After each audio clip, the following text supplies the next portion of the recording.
నా పేరు రఘురామ్ రాఠోడ్. నేను మైదాన ప్రాంతం సేవలాల్ సేన అధ్యక్షుడిని.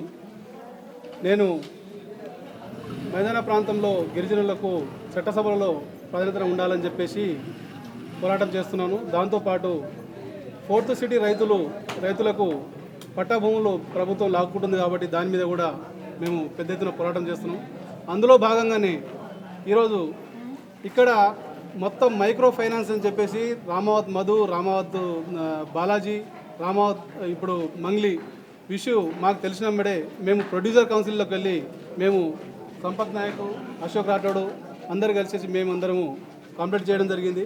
అందులో భాగంగానే మాకు కూడా చాలామంది ఇక్కడ ఫోన్ చేయడం జరిగింది, ఎంక్వైరీ చేయడం జరిగింది. ఇక్కడ మీరు అనుకున్నట్టు 100 కోట్లు 200 కోట్లు కాదండి, దగ్గర 1500 కోట్ల వరకు ఇది స్కామ్ ఉంది. చాలా పెద్ద వ్యవహారము ఇది.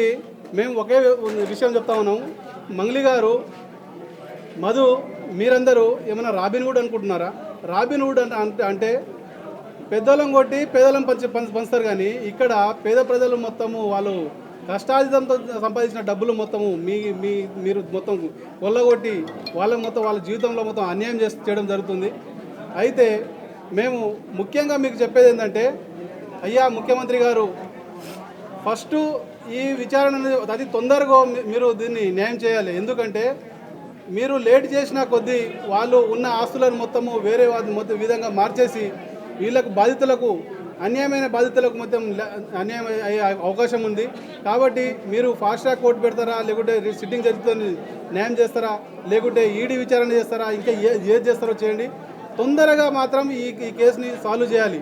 దాంతోపాటు స్థానిక ఎమ్మెల్యే బాలునాయక్ గారు, మీరు దేవరకొండకి ఎమ్మెల్యే ఉన్నారు, మీరు ఇప్పుడన్నా సరే మాట్లాడి ఈ బాధితుల కోసం మీరు మీ వంతు కృషి చేయండి. తొందరగా వీళ్ళను న్యాయం చేయాలి. దాంతోపాటు కొంతమంది గిరిజన సంఘాలు వాళ్ళు మధుని కావచ్చు, మంగ్లీని కావచ్చు సపోర్ట్ చేసి మాట్లాడుతూ ఉన్నారు.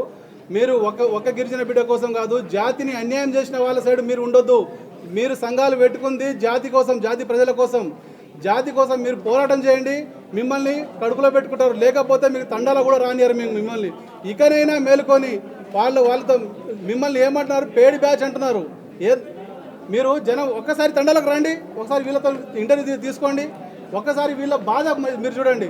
వీళ్ళకి తండాలకు రాకుండా హైదరాబాద్లో కూర్చొని ఆడ స్టూడియోల దగ్గరకు వెళ్ళి మీరు ప్రెస్ మీట్లు పెడితే అది కాదు.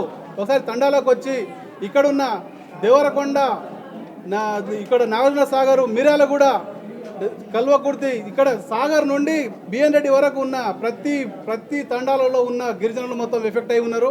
కాబట్టి వీళ్ళకి న్యాయం చేసేంత వరకు సేవలాల్ సేన మైదాన ప్రాంతంగా మేము పోరాటం చేస్తామని కోరుకుంటున్నాం. మిత్రులందరికీ నమస్కారం. నా పేరు వినోద్ నాయక్.